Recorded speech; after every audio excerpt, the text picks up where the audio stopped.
به سلوگانا پاقجی نشانا شارستانیه شاراداری گلا کوبانی به هفریزیا دسته جنگه کمپانیای پاقجی لدار خست.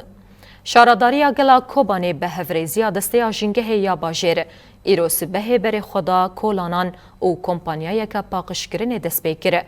ریو بر او اندام شاراداری کوبانی دسته جنگه او اندام کنگراستار لکوبانی بجداری کمپانیای پاقشگرین بون.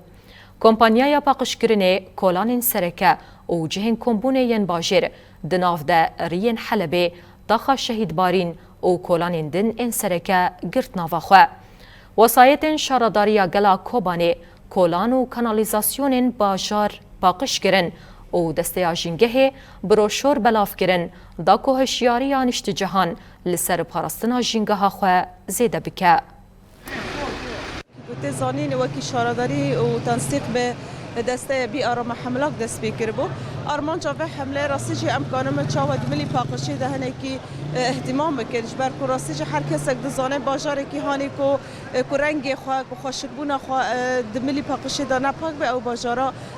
پاکش نامینش بونه وجی حمله مدست بکر کو امکانم چاو به حوالی خو نظافه حوالی خو هانه کو راستی روزانه سبه ساعت 50 درات بنداد کونه کولان پاک دکن هیرو کو امجی وکی دعمه کی بونارا بکن وکی آلیکاریا کی بونارا بکن ما اف حمله دابو دست بکرم آرمان جاوه حمله جی راستی جی کو امکان من جاره که دینه چاوا طویت نافا ملتا چکه دبلی پاقشی ده ملت خودی دکانان خودی محلاتان گل ما تواهی هر کس دکومینی خود هر کس دبل بر مالی خود دمی کو زبالی خود کوم دکن گرس زبالی خود کیسا کن گرس زبالی خود دوغه چک نحاویم جبر کو راستی جی ام بیجن عمال شارداری جی آستگیان دینن جبونا وجه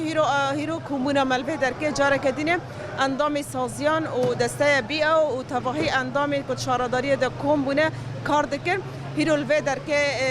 کوم بونه اشخوا اویا حمله دویمینه بری بیشی حمله هاتا دست بکرن دشاما بره هاتا دست بکرن هیرو جاره که دینه و حملات دست بکرن اب حملاجی و وره بردوام کرنه حتی نیکو تاخن کوبانه و امبیجن دارستان ناو دارستان کوبانه گشتی دقیقه و بیرنگی حمله بداوی ببه لأما جاره که دین راستیجی دخاصه مشغله مهه کد ملی پاقشه ده هنکی بالدار بن هنکی آلیکاری به عمال بلدی را بکن کو امجی کانم راستی شکل کی خوش بی باجاره کی هانی کو راستیجی به دنیای هاتی ناس کردن به برخدانی خو به سرکفتن خو هیرو جاره که دین گرس ملی پاقشه ده جاره که دین دنگ بدانک تفاهی دنیای دواره داین به تایبتی جی امکانه بن دست به دست به هفدن شبو کو امکانه بن جاره که دین بی باجاری پاقش بکن و به تایبتی جی به عمال شارداری را آلی کار بن